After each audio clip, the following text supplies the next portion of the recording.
অনেক বড়।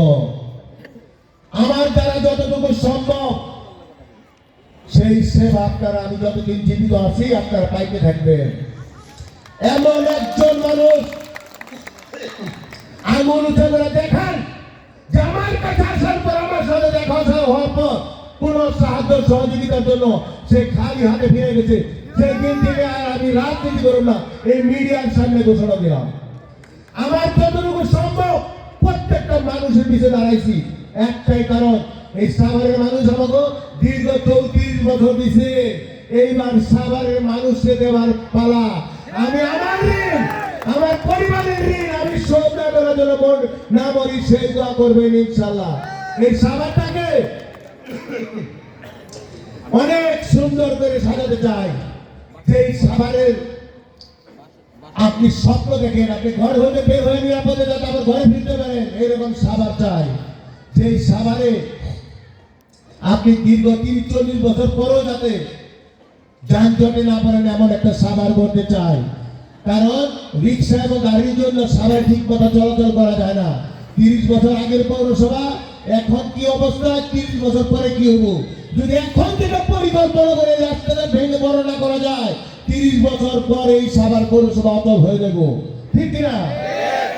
সাভারে অনেক অতিরিক্ত অটো রিক্সাও দরকার আছে।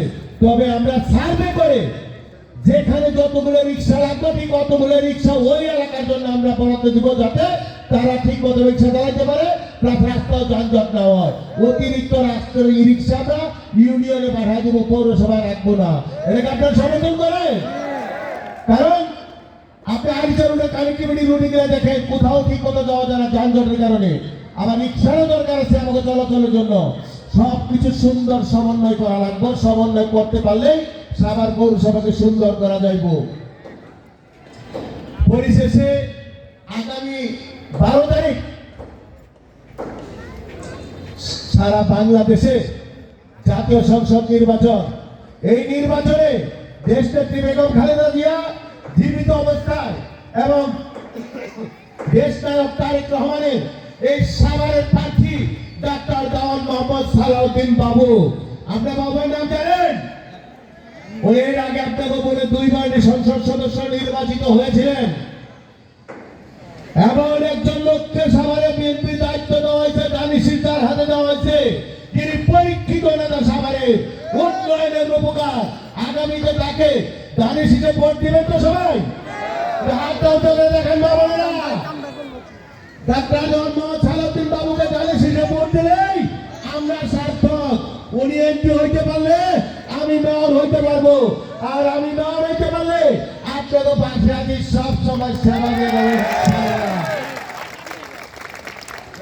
অনেকক্ষণ যখন বসে আছেন, আপনাকে আর ধৈর্য ছুটি ঘটাতে চাই না।